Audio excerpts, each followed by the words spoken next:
Hello everyone. Next है learning hierarchy. ये भी देख लेते हैं लर्निंग हायरार्की में क्या क्या रखा है क्या नहीं है। चलिए, रॉबर्ट गैग्ने की है ये लर्निंग हायरार्की। अधिगम पदानुक्रमिकी, अधिगम पदानुक्रमिकी। इन्होंने मतलब 8 कॉन्सेप्ट दिए हैं लर्निंग हायरार्की में, तो वो देखते हैं क्या क्या है। चलिए फर्स्ट से स्टार्ट कर लेते हैं। Robert Gagne propounded a learning hierarchy in which he explained 8 types of learning according to an arranged manner. इन्होंने एक लर्निंग हायरार्की जो है वो प्रोपाउंडेड की, मतलब एक तरह से प्रस्ताव दिया इस चीज का कि भाई एक हायरार्की होनी चाहिए, लर्निंग पदानुक्रम होना चाहिए, और उसके अंदर इन्होंने 8 तरह की लर्निंग जो बताई और उसे अरेंज किया मैनर के हिसाब से कि कौन सी किस तरीके की है, उस मैनर के हिसाब से इन्होंने उसको अरेंज किया। For Gagne, learning is a change in human disposition और capability which can be retained and which is not simply ascribable to the process of growth। उनके अनुसार जो लर्निंग है वो मनुष्य का जो स्वभाव है या उसकी जो कैपेबिलिटी है, जो क्षमता है, उसके अंदर एक बदलाव है जिसे बरकरार रखा जा सकता है, और जो विकास की प्रक्रिया के लिए बस सिर्फ एस्क्रिबेबल नहीं है, सिर्फ उल्लेख करने मात्र नहीं है। मतलब ये नहीं कि जस्ट उसका उल्लेख किया और छोड़ दिया, नहीं, वो बहुत ही इंपॉर्टेंट चीज है। Gagne has attempted to classify learning into 8 hierarchically ordered types. इन्होंने क्या कोशिश की कि लर्निंग को क्लासिफाई कर सके 8 हायरार्किकली जो टाइप्स हैं, ऑर्डर्ड टाइप्स, मतलब एक के बाद एक पद के अनुसार, उस तरह से लर्निंग को डिफाइन करने की, क्लासिफाई करने की इन्होंने कोशिश की। गैग्ने maintained that all learning are not alike। गैग्ने ने ये माना, मेंटेन करते थे वो, इस चीज को मानते थे कि हर तरह की जो लर्निंग है, सारी जो लर्निंग है वो एक जैसी नहीं। एंड कॉन्सिक्वेंटली, और इसके परिणाम स्वरूप, he divided learning into 8 types. 8 types में उन्होंने लर्निंग को डिवाइड कर दिया। He gave them a hierarchical order based on their internal connections, since one type of learning provides a prerequisite for higher order learning। तो उन्होंने क्या किया, एक हायरार्किकल ऑर्डर दे दिया, मतलब एक के बाद लाइक दैट वंशानुगत आप कह सकते हो, मतलब पदानुक्रम बना दिया उनका कि भाई इस पद पे ये, इस पे ये, इस पे ये। और ये चीज किस पे बेस्ड थी? On their internal connections. जो लर्निंग्स के अंदर जो इंटरनल कनेक्शन है ना, उसके अनुसार, since one type of learning provides a prerequisite for higher order learning. एक टाइप की जो लर्निंग है वो हायर ऑर्डर जो लर्निंग है, उसके लिए जो चीजें आवश्यक, जो चीजें हैं, उनको उपलब्ध करवाती है। इसी बेस के ऊपर उन्होंने 8 टाइप की लर्निंग जो है वो बनाई। पहली सिग्नल लर्निंग, जो सांकेतिक आप कह सकते हो, संकेत अधिगम। दूसरी स्टिमुलस रिस्पॉन्स लर्निंग, उद्दीपक और जो प्रेरणा होती है, जो अनुक्रिया, सॉरी, रिस्पॉन्स को अनुक्रिया बोलते हैं। उद्दीपक अनुक्रिया लर्निंग, अधिगम, उद्दीपक अनुक्रिया अधिगम। फिर चेन लर्निंग, यानी जो चेन की तरह एक दूसरे से जुड़ी हो, chain learning. Verbal associate learning, verbal associate learning. शाब्दिक सहचर्य अधिगम, शाब्दिक सहचर्य अधिगम। ये हुआ 3, ये हुआ 4, ये हुआ 5। मल्टीपल डिस्क्रिमिनेशन, मल्टीपल डिस्क्रिमिनेशन मतलब बहुभेदीय, बहुभेदीय अधिगम। नंबर 6 लर्निंग ऑफ कॉन्सेप्ट्स, जो कॉन्सेप्ट्स हैं, जो संप्रत्यय हैं, उनका अधिगम, मतलब जो आइडियाज लगा लो, concepts like that. Learning of principles, जो सिद्धांत होते हैं, जो प्रिंसिपल्स होते हैं, नियमों या सिद्धांतों का अधिगम। और नंबर 8 है सबसे ऊपर प्रॉब्लम सॉल्विंग, यानी प्रॉब्लम सॉल्विंग वाला जो है वो सबसे टॉप में है। अब ये देखिए उसी चीज को इन्होंने यहाँ टॉप से टर्वी कर दिया है, क्योंकि प्रॉब्लम सॉल्विंग सबसे नीचे था, वहां 8 नंबर पे था, तो ये यहां से मान के चलिए 1 2 3 4 5 6 7 और 8, ठीक है। तो ये सबसे लोअर है, फिर उससे ऊपर उससे ऊपर उससे ऊपर उससे ऊपर उससे ऊपर उससे, तो टॉप में इन्होंने प्रॉब्लम सॉल्विंग को रखा है और सबसे नीचे इन्होंने साइन लर्निंग को रखा है। चलिए, या सिग्नल लर्निंग जिसे आप कह सकते हो, यहां पर जो है इन्होंने दे रखा है कि भाई सिग्नल लर्निंग जो है वो क्या होती है, इन्हें भी वन बाय वन एक बार देख लेते हैं। Signal learning refers to the Pavlovian or classical conditioning developed by the Russian psychologist Ivan Pavlov। Pavlov की जो क्लासिकल कंडीशनिंग थी वो वाली ये सिग्नल लर्निंग है, उससे ये संबंधित है। In this type of learning food unconditioned stimulus, वो कुत्ते वाली जो थी जिसमें वो घंटी बजने पर उसके मुंह से लार आती थी, वो वाली कंडीशनिंग जो क्लासिकल कंडीशनिंग है पैवलोव की, उसके ऊपर ये बेस्ड है। In this type of learning, food, unconditioned stimulus and sound of a bell, conditioned stimulus, were paired and presented to a dog several times. The result was that when sound of the bell was heard, even without the food, the dog salivated, मतलब उसके मुंह से लार आई। This process is called conditioning। तो इस process को conditioning कहते हैं। यानी ये सिग्नल लर्निंग जो है ये किस पे बेस्ड है, कौन सी लर्निंग मानी कि जिसमें अनकंडीशनड स्टिमुलस होता है, कंडीशनड स्टिमुलस होता है, दोनों एक साथ प्रेजेंट किए जाते हैं और फिर जो अनकंडीशनड स्टिमुलस है उसको हटा लिया जाता है और जो कंडीशनड स्टिमुलस है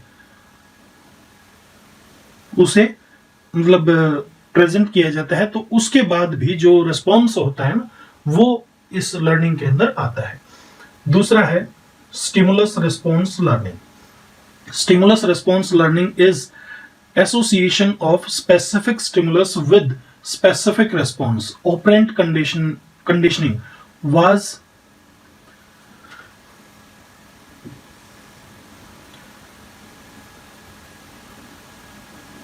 spearheaded by 2 American psychologists. Operant conditioning was spearheaded by 2 American psychologists, E.L. Thorndike and B.F. Skinner। जो ये ऑपरेंट कंडीशनिंग थी ये दो ने फैलाई, अमेरिकन साइकोलॉजिस्ट थे E.L. Thorndike और B.F. Skinner। They both used animals to conduct their experiments and attempted to apply the principles in human learning। उन्होंने क्या किया, अपने जो एक्सपेरिमेंट थे वो करने के लिए जानवरों का सहारा लिया, वहां से सिद्धांत बनाए और उन सिद्धांतों को ह्यूमन लर्निंग के ऊपर लागू करने की कोशिश की। Operant conditioning is more flexible than classical conditioning since the response conditioned are not restricted to natural और innate responses but to a variety of responses. यानी ये जो ऑपरेंट कंडीशनिंग थी ये क्लासिकल कंडीशनिंग के मुकाबले काफी लचीली है, क्योंकि इसके अंदर जो प्रतिक्रिया होती है ना उसकी स्थिति प्राकृतिक या सहज प्रतिक्रियाओं तक सीमित नहीं है, बल्कि अलग अलग जो प्रतिक्रियाएं हैं, जो रिस्पॉन्सेज हैं, वहां तक ये जाती है। नेक्स्ट है चेन लर्निंग। अब ये चेन लर्निंग क्या है? Chain learning implies the connection of a set of individual stimulus response in sequence, के सीक्वेंस में जो स्टिमुलस रिस्पॉन्स है वो हो। There are 2 main types of chaining, दो मुख्य टाइप की, 2 तरह की चेनिंग होती है, पहली मोटर और दूसरी verbal. Verbal चेनिंग entails connecting together in a sequence 2 or more previously learned stimulus response। ये क्या करती है, दो चीजों को, दो जो पहले से स्टिमुलस रिस्पॉन्स, जो दो चीजें पहले से सीखी जा चुकी हैं, उन्हीं को ये मतलब रिप्रेजेंट करने की कोशिश करती है। Language is full of such चेनिंग of verbal sequences. इस तरह की जो वर्बल सीक्वेंसेस हैं उसमें लैंग्वेज तो उनकी भरी पड़ी है। उदाहरण के लिए मदर एंड फादर, ठीक है, जैसे भाई बहन, माता पिता, तो इस तरह की जो चीजें हैं वो चेन लर्निंग में आ गई। नेक्स्ट इसमें है चेन लर्निंग के बाद verbal association learning. The ability of humans to vocalize, especially in social situation, is well acknowledged. जो vocalize करना है यानी बोलना, vocal cords का इस्तेमाल करना, especially social situations में, उसे सभी जानते हैं। Verbal chaining is illustrated in naming. ये verbal chaining जो है उसे नेमिंग में इलस्ट्रेट किया गया है। 2 chains are involved in this. इसके अंदर 2 चेन्स इन्वॉल्व्ड हैं। पहली है observing the stimulus response. Stimulus response को ऑब्जर्व करना, एसआर को ऑब्जर्व करना, स्टिमुलस रिस्पॉन्स कनेक्शन, जो एसआर का कनेक्शन है उसको ऑब्जर्व करना, that connects the appearance of the object and distinguishes it from other objects.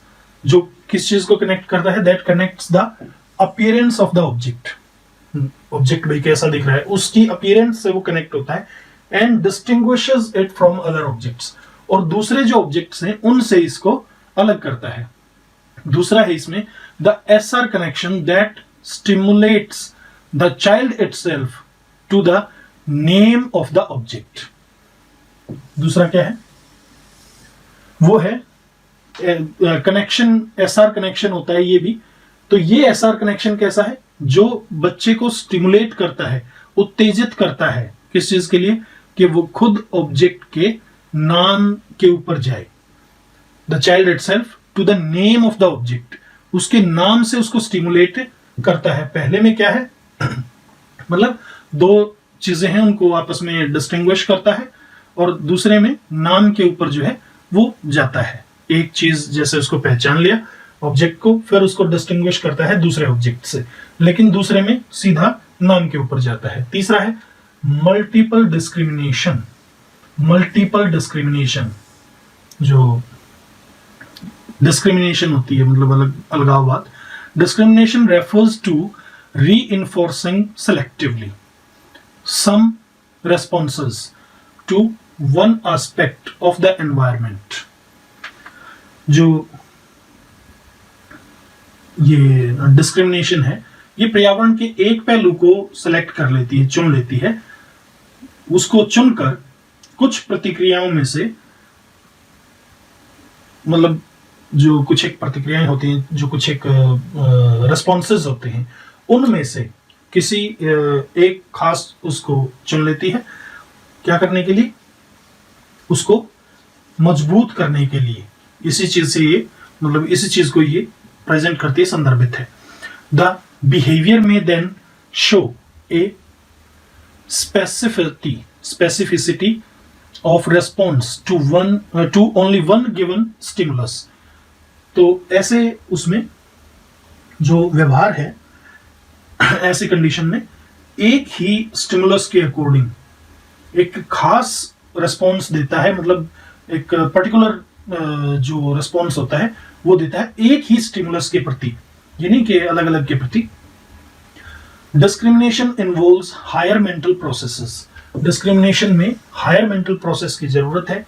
It is the basis upon which we learn to think and solve problems. ये किस चीज पे based है, इसका आधार क्या है कि हम किस तरह से सीखते हैं, क्या चीज किस तरह से सीखते हैं और किस तरह से प्रॉब्लम्स को सॉल्व करते हैं। Children learn to differentiate certain objects in the environment such as infants distinguishes the feeding bottle from ordinary bottles. जो इन्फेंट्स हैं वो क्या कर लेते हैं, जो फीडिंग बोतल है, जो उनके दूध पीने वाली बोतल है, वो दूसरी बोतल्स में से पहचान लेते हैं। इन्फेंट्स, बच्चे अपने आप ही पहचान लेते हैं, ठीक है। तो वो एक ही स्टिमुलस, एक उद्दीपक है वो बोतल, तो उसी के प्रति खास प्रतिक्रिया करते हैं, दूसरी चीजों के प्रति उनका कोई मतलब वो रिस्पॉन्स नहीं आता है। चलिए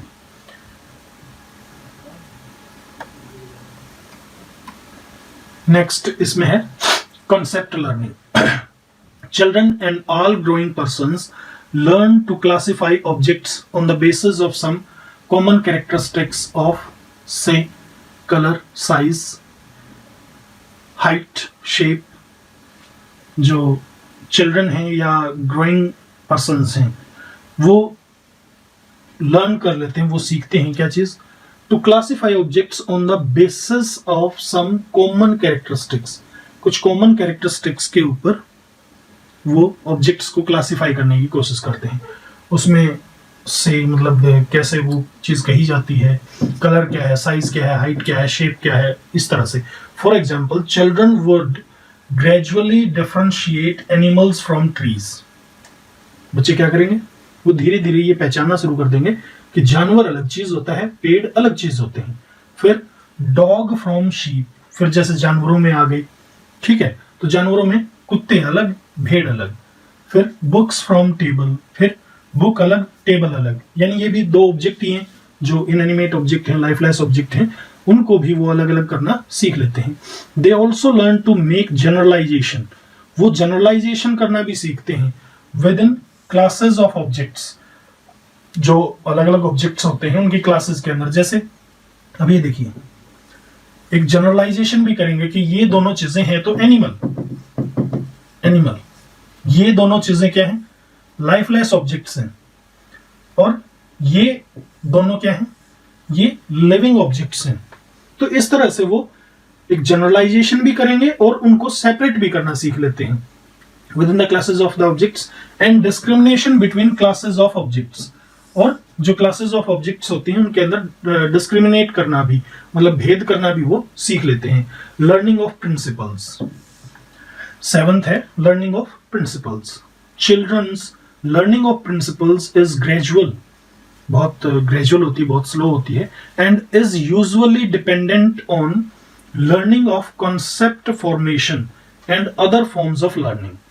और ये आमतौर पर किस चीज पे आधारित होती है, लर्निंग ऑफ कॉन्सेप्ट फॉर्मेशन, जो बच्चे अपना कॉन्सेप्ट जो बनाते हैं उस कॉन्सेप्ट फॉर्मेशन के ऊपर ये आधारित होती है, यानी किस तरह का कॉन्सेप्ट बनाया जाता है बच्चों के द्वारा, उसके ऊपर ये आधारित होती है।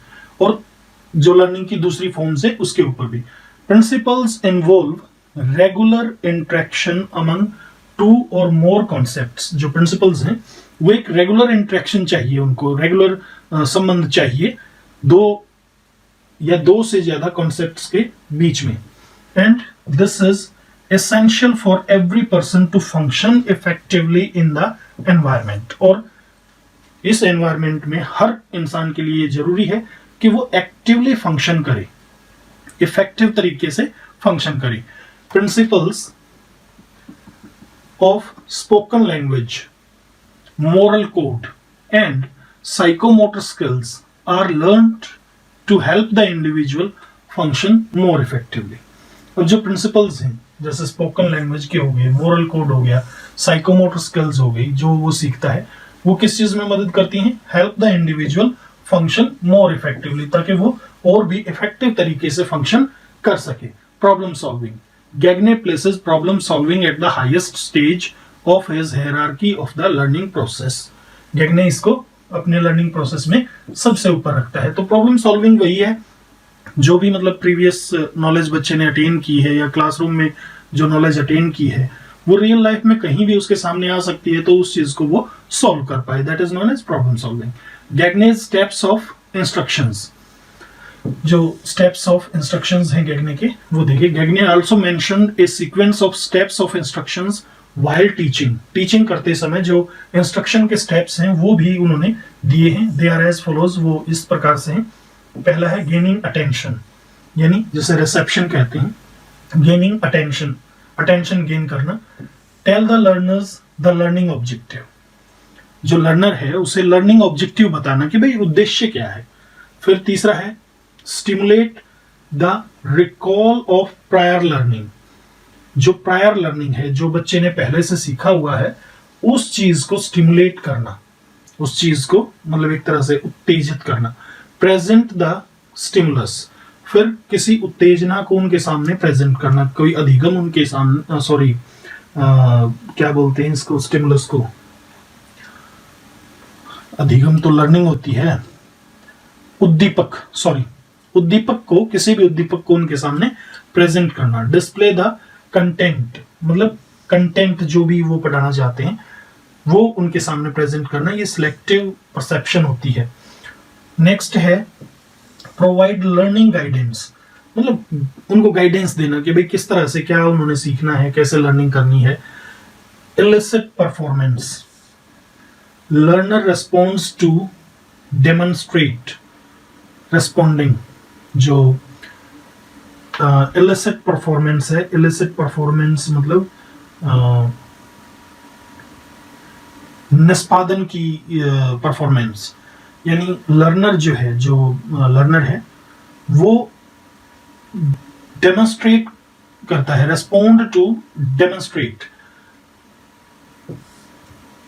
प्रदर्शन करने के लिए रेस्पॉन्ड करता है, यानी उसकी रेस्पॉन्डिंग क्या होती है, वो अपना प्रदर्शन दिखाना चाहता है कि भाई देखिए इस तरह से, तो उसके प्रति वो रेस्पॉन्ड करता है। प्रोवाइड फीडबैक, रीइंफोर्समेंट, मतलब बच्चे को फिर फीडबैक भी उसको प्रोवाइड करवाओ। फिर है असेस परफॉर्मेंस, इवैल्यूएशन करना, उसकी परफॉर्मेंस कैसी है कैसी नहीं है, उसका सही मूल्यांकन करना। फिर 9th है एनहेंस रिटेंशन, जो प्रतिधारणा है उसको एनहेंस करें, उसको बढ़ाएं। एंड ट्रांसफर टू अदर कंटेक्स्ट्स, और इस चीज को दूसरे कंटेक्स्ट में, दूसरे संदर्भ में ट्रांसफर कर दें। जो रिटेंशन है, जो भी मतलब प्रतिधारणा जो बच्चे की बनी हुई है उसको बढ़ाएं और फिर उसे दूसरे कंटेक्स्ट में ट्रांसफर कर दें। ये जनरलाइजेशन होता है, ठीक है, इस चीज को जनरलाइजेशन के रूप में जानते हैं। नेक्स्ट है ट्रांसफर ऑफ लर्निंग, ये हम करेंगे अपने नेक्स्ट वीडियो में। Till then bye bye, have a nice time, thanks for watching.